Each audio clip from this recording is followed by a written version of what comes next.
నన్ను యాక్చువల్గా ఇంత అభిమానంగా పిలిచిన వెంటనే నేను నిజంగానే ఉబ్బి తప్పిపోయాను. ఎందుకంటే ఒకరు నిన్ను వచ్చి గుర్తించారు. ఎందుకంటే నేను ఇక్కడ కొత్త కాదు, చాలామందికి నేను తెలుసు. అయితే ఏంటంటే మేము ఉన్న ఉద్యోగం బ్యాంకర్గా మా ఉద్యోగం కొంతవరకు పరిధిలోనే ఉండాల్సి వస్తుంది. అందువలన ఎక్కువగా అందరిలోనూ కలవలేకపోయిండొచ్చు.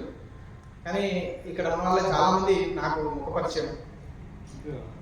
మనకు యాక్చువల్గా ఇలాంటి ఏదైనా జరిగినప్పుడు ఒకటండి, సమాజంలో రకరకాలుగా ఉంటాం. అంగబలం, అర్థబలం, ఈ రెండు చాలా ఇంపార్టెంట్. అర్థబలం ఎప్పుడు వస్తుందంటే అంగబలం వచ్చినప్పుడు. అంగబలం ఇప్పుడే అధ్యక్షులు వారు చెప్పారు, 15,000 మంది ఉన్నాం, 1% కూడా లేదు ఇక్కడ. అదే మన అంగబలం లేకపోవడానికి కారణం. ఇప్పుడు ఏదైనా ఒక చిన్న కార్యక్రమం జరుగుతుంది అంటే అది కూడా ఆదివారం పూట ఇది ఇంత కష్టపడి, అది 33 సంవత్సరాలు గురువులుగా పనిచేసి వాళ్ళు ఎంత కష్టపడ్డారో నాకు తెలుసు. ఎందుకంటే నేను ప్రభుత్వ పాఠశాల నుండి చదువుకొని ఈ స్టేజ్కి వచ్చాను.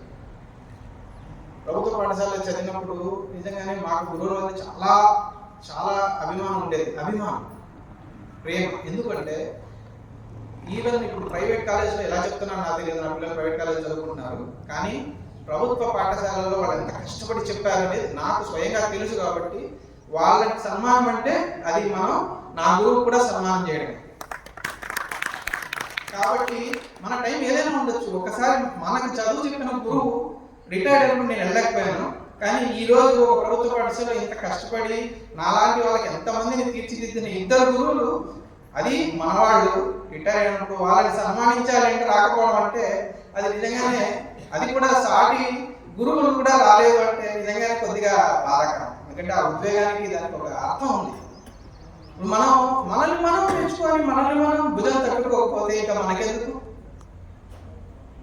కాబట్టి మీరు ఈ నెక్స్ట్ టైం అయినా చెప్పండి, మన వాళ్ళు ఒకరినొకరు తీసుకురండి, నష్టమేమీ లేదు. ఒకరినొకరు తీసుకొని రండి. ఇక్కడ మనమేమి ఒకరికి వ్యతిరేకంగా ఏం చేయట్లేదు. రాజకీయాలు ఎన్నైనా ఉండొచ్చు, మనం ఏ పార్టీ అయినా ఉండొచ్చు, ఏదైనా ఉండొచ్చు.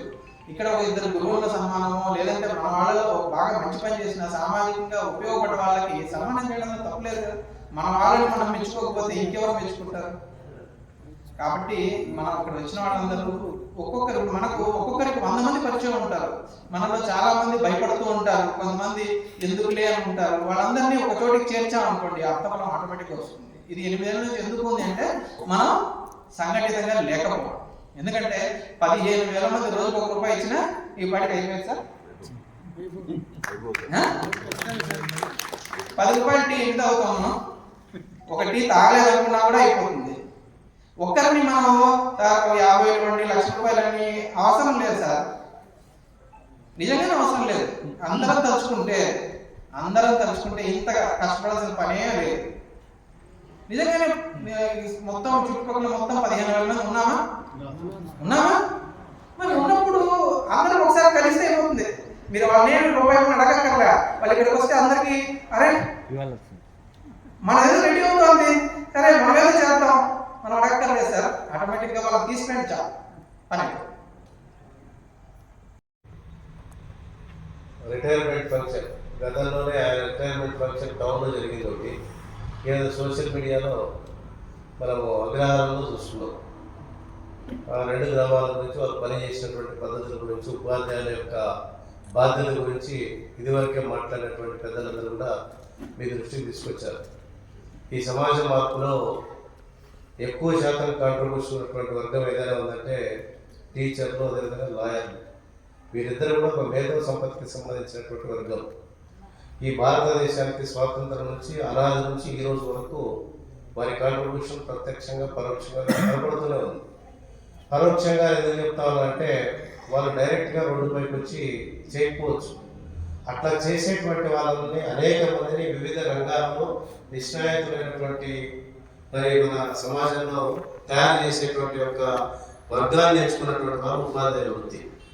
అట్లాంటి వృత్తి ఏదో ప్రభుత్వ సంస్థలు కావచ్చు, లేదా ప్రైవేట్ ఇన్స్టిట్యూషన్స్ కావచ్చు. ఈ ఉపాధ్యాయ వృత్తికి చాలా గొప్ప ఒక సమాజంలో చాలా గొప్ప గౌరవం ఉంది. చాలామంది మనం కూడా చూస్తూ ఉంటాం, అనేక మంది ప్రభుత్వ పాఠశాలలో నుంచి చదువుకొని వచ్చినటువంటి వాళ్ళే గొప్ప మరి ఉన్నటువంటి స్థాయిలో ఉన్నారు. ఇప్పుడు ఉన్నటువంటి కార్పొరేట్ సెక్టర్ ఒక సెక్షన్, గతం అంతా కూడా అట్లాంటి ప్రభుత్వ సంస్థలే. అందులో కూడా ప్రభుత్వ సంస్థలు అయినప్పుడు కూడా వాళ్ళు చాలా బాధ్యతతో కూడుకున్నటువంటి విద్యను అందించడం కానీ, సమాజంలో ఉన్నటువంటి మంచి చెడుల గురించి బోధించడం కానీ, గౌరవ మర్యాదకు సంబంధించినటువంటి అంశాలను బోధించడం కానీ, ఈ రకంగా సమాజ మార్పులో వాళ్ళు పనిచేస్తూ వచ్చారు. ఈ రోజు ఉన్నటువంటి పరిస్థితులు, టీవీలు, సెల్ ఫోన్లు ఇవన్నీ వచ్చిన తర్వాత మన సమావేశాలు కాదు, ఏ సమావేశాలు జరగడం లేదు. మన సమావేశానికి తక్కువ ఇష్టాలు అనుకోద్దండి. ఏ సమావేశం జరిగినా ఆ సమావేశానికి ఇంపాక్ట్ ఉండాలి. ఎంతసేపు స్టేట్ టీచర్స్ యూనియన్ మీటింగ్కి పోయించారు పుట్టగొడుతులు. వాళ్ళు ఎంతమంది వస్తారని చెప్తే 200 మంది అన్నారు. వాటికి పోతే కృష్ణప్ప సార్ గారికి, రామచంద్ర సార్ గారికి, తర్వాత మన విశిష్ట అతిథి స్టేట్ బ్యాంక్ మేనేజర్ గారికి, మన జిల్లా సిపిఐ ప్రెసిడెంట్ శ్రీ వేమయ్య యాదవ్ గారికి, మా తోటి యాదవ్ బంధువులకు, విలేకరులకు అందరికీ కూడా నా నమస్కారం. ఈరోజు చాలా సంతోషమైనటువంటి దినము. ఎందుకంటే ఒకసారిగా అందరినీ ఇక్కడ చూడడం అనేది ఒక అదృష్టంగా భావిస్తున్నాము. అంతేకాకుండా ఈ యాదవ కళ్యాణ మండపంలో ఈ కార్యక్రమం జరగడం అనేది మా అందులో ప్రథమంగా మాకే ఈ అవకాశాన్ని రావడం అనేది శ్రీకృష్ణుని యొక్క అనుగ్రహంగా భావిస్తున్నాము. కాబట్టి ఇది మా అదృష్టంగా భావించడం జరిగింది అన్నమాట. ఉపాధ్యాయుడు అనేది 4 గోడల మధ్య విద్యార్థులకు చదువు చెప్పడమే కాదు, ఏ సమాజమైనా కానీ బాగుపడాలంటే ఉత్తమ ఉపాధ్యాయులు ఉండాలి. కాబట్టి ఉపాధ్యాయులు మంచి క్రమశిక్షణతో, నడవడికతో పిల్లలకు విద్యాభ్యాసం చేసినప్పుడే సమాజము బాగా ఉంటుంది, దేశం కూడా అభివృద్ధి చెందుతున్నారు. కాబట్టి ఉపాధ్యాయులు అనేవాళ్ళు సమాజానికి పిల్లర్స్ లాంటి వాళ్ళు. అంతే. యాదవ సంఘ అధ్యక్షుడు మరియు ఇక్కడ విచ్చేసిన స్టేజ్ మీదకి చాలామంది పెద్దలు ఉన్నారు. అక్కడిని ఆవర్సెంట్ తీసుకుంటే సిపిఐ వేమయ్య గారు మరియు రామాయణ గారు, మా మిత్రుడు కృష్ణమూర్తి గారు, తర్వాత శ్రీహరి గారు మరియు కృష్ణ సార్ గారు, రామచంద్ర సార్ గారు మరియు శ్యామప్రసాద్ గారు,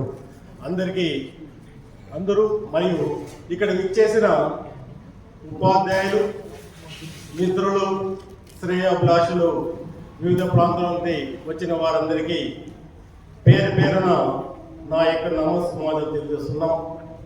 ముఖ్యంగా ఈరోజు ఈ కార్యక్రమం ఏర్పాటు చేయడం చాలా ముఖ్యం. ఎందుకంటే ఇది ఇక్కడ తర్వాత ఇక్కడ కృష్ణ దేవస్థానంలో ఏర్పాటు చేయడం అనేది మనం గర్వించదగిన విషయము.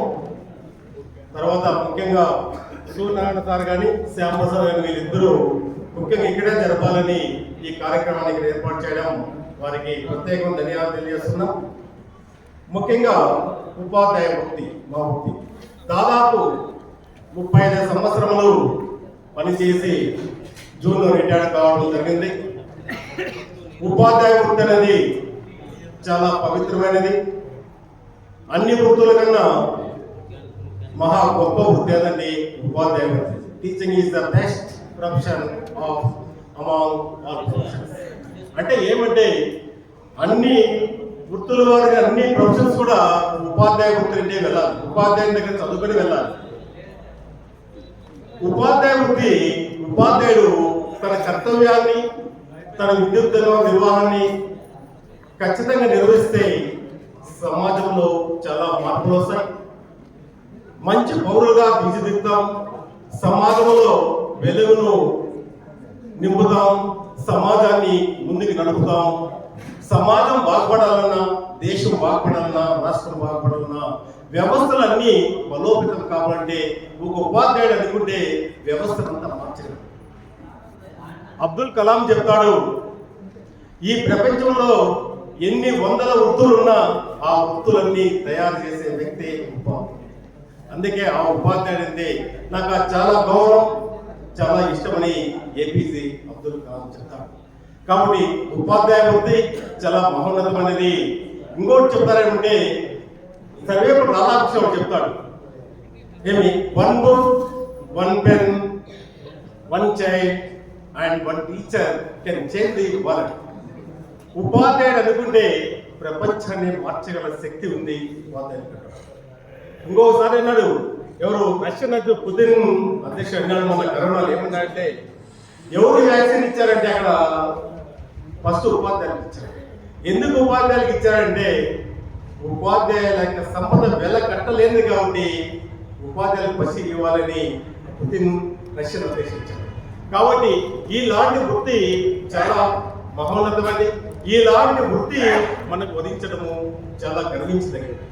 ఎందుకంటే ఎంతో మంది విద్యార్థులను, ఎంతో పౌరులను తీర్చిదిద్ది వారిని భవిష్యత్తుకు బాటలు వేయడంలో ఉపాధ్యాయుడు చాలా పాత్ర వహిస్తారు. కాబట్టి అలాంటి ప్రొఫెషన్ మనకు వరించడం చాలా గొప్పది. ముఖ్యంగా ఇంకా చెప్పాలంటే చాలా టైం అయిపోతుంది. ఇంకా కొన్ని విషయాలు యాదవ సంఘానికి వస్తే ఇక్కడ మన సూర్యన కానీ మన సంఘం వాళ్ళందరూ బాగా ముందు వచ్చి నేను చెప్పాలంటే కళ్యాణ మండపం గురించి చెప్తాను అనుకుంటా. ఎందుకంటే ఈ కళ్యాణ మండపానికి 2012లో మనం ప్రారంభం చేశాం. మన సంఘం 2012లో రిజిస్టర్ చేసుకొని మనం రిజిస్టర్ రాఘవేంద్ర దగ్గరికి వెళ్ళాం. యాదవ సంఘం అని పెట్టుకోకపోతే యాదవ సంఘం అని పెట్టుకోకపోతే మీకు ఎవరిస్తారు కదా, నేను పేరు మార్చుకోండి అంటే మరి వచ్చి మన శ్రీకృష్ణ సాయి వెల్ఫేర్ సొసైటీని మనం రిజిస్టర్ చేసి ప్రారంభించాం. 2012లో మనం సైట్కు ప్రారంభిస్తే 2018లో మనకి ఈ కార్యక్రమానికి వచ్చిన మా బంధువులందరికీ నమస్కారాలు. అందరికీ నమస్కారం. అయ్యా, ఈనాటి కార్యక్రమంలో పెద్దలు ఏ రూట్లో వచ్చినారో మనకు తెలుసు. ఈనాడు ఎక్కడ యాదవ ఉన్నామనే గుర్తింపు వచ్చింది. ఆ గుర్తింపును ఉపయోగించుకోలేక చాలా బాధపడుతున్నాము. మన పొలం మనం చెప్పుకునే దాన్ని కూడా ఏమైనా ఉన్నారు. కాబట్టి చదువుకున్నారు. ఈనాడు ఆనాడులో ఎవడో పల్లెటూరు జీవాలు లేకుండా, దొరలు లేకుండా అడవులు తిరిగే వాళ్ళు, రకాలు ఉన్నప్పుడు ఎవడెవడనే తెలియదు. ఈనాడు సమాజంలో పెద్దలు కష్టపడి మన చదివించినారు. చదివించే పెద్దలు మనకు ప్రత్యేకంగా తెలిసి ఉద్యోగాలు సంపాదించుకొని ఈనాడు ఎందుకు మనములు పోయినట్టు అర్థం కావడంలే. ప్రతి ఒక్క కులానికి ఒక సంఘం అనేది ఉంది. ప్రతి ఒక్క సంఘము కూడా వారు నీటుగా జరుపుకుంటూ ఉన్నారు. మనము దాదాపు 8 సంవత్సరాలు అవుతాయి. ఈ ఒక అన్ని ఉపయోగించుకోవాలంటే మన కన్ను ముంద 2-3 కళ్యాణ మండపాలు ఓపెన్ అయినాయి. కానీ మనకి కళాకారులు నిర్మాణం చేయరు.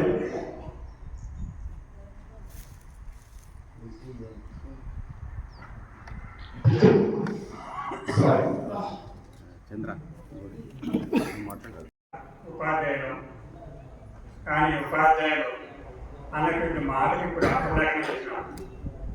యాక్చువల్గా జరుగుతున్నది ఉపాధ్యాయుల సంఘం. కానీ మనలో చూస్తే ఉపాధ్యాయుల కంటే బంధువులు ఎక్కువ ఉండవు. ఇది చాలా అశోచనీయం. కదిలో దాదాపు 150 మంది దగ్గర ఉన్నారు, టీచర్స్, ఎంప్లాయీస్. యాదవులు రమ్మంటే రావడానికి 3 గంటలు చెప్తే ఇంతవరకు కూడా వస్తారు. ఒకరిద్దరు ఇటువంటి కార్యక్రమం జరపాలంటే సాధ్యం కాదు.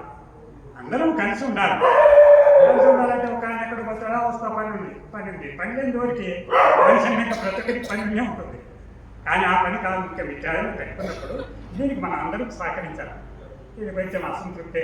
వాస్తవంగా సార్ జమ్మెట్టినందుకు ఏదో కనీసం ఒక 100 మంది వస్తారు అని అనుకున్నాము.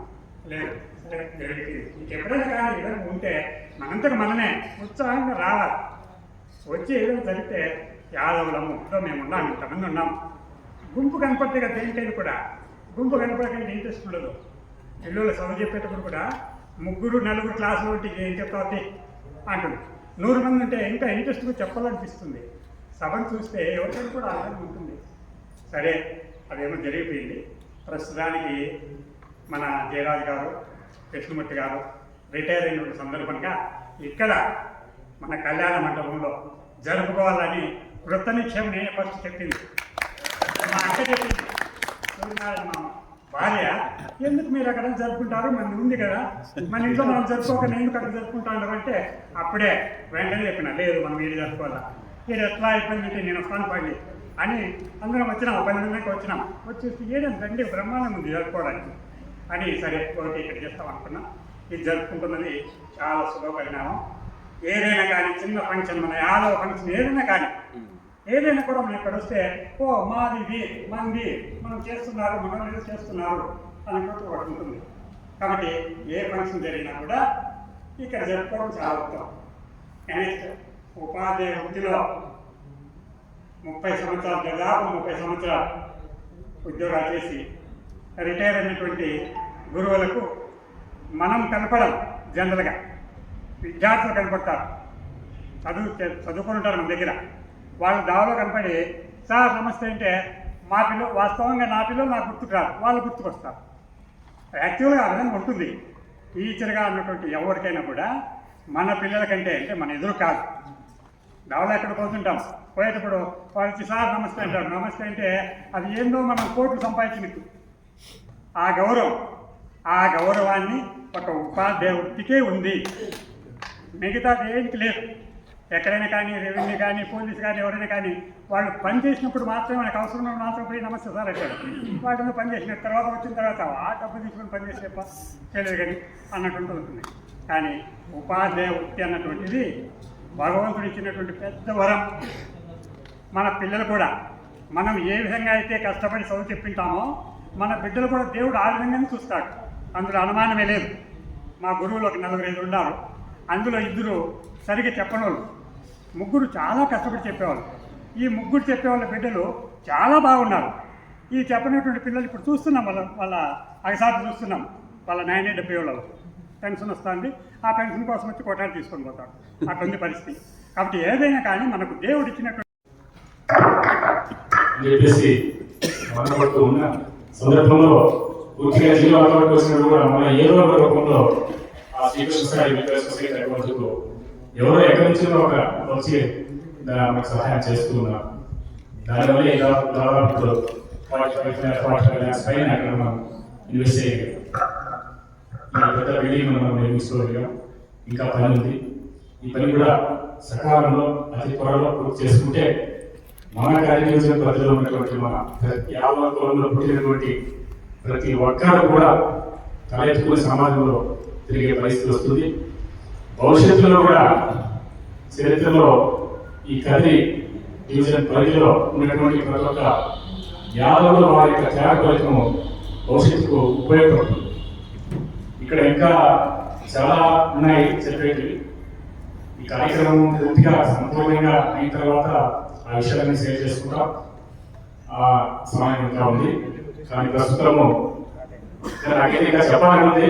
కానీ ప్రస్తుతము మన సమావేశం యొక్క ఉద్దేశము మన ఎక్కడైనటువంటి ఈ కదిరి టౌన్ పెద్దలకు, యాదవ సంఘ సభ్యులకు ప్రతి ఒక్కరికి హృదయపూర్వక ధన్యవాదాలు తెలుపుకుంటూ ఈరోజు మంచి శుభదినం. మన సుధాకర్ సార్ చెప్పినట్టు మొట్టమొదటిసారిగా ఇక్కడ మనము మన యొక్క యాదవ కళ్యాణ మండపంలో ఈ సభను జరుపుకుంటున్నాం. ఇప్పుడే మనకు సిపిఐ సత్యసాయి జిల్లా అధ్యక్షుడైనటువంటి వేమయ్య యాదవ్ గారు చేశారు. వారిని సభావేదిక పెట్టి సాధారణంగా ఆహ్వానిస్తున్నారు.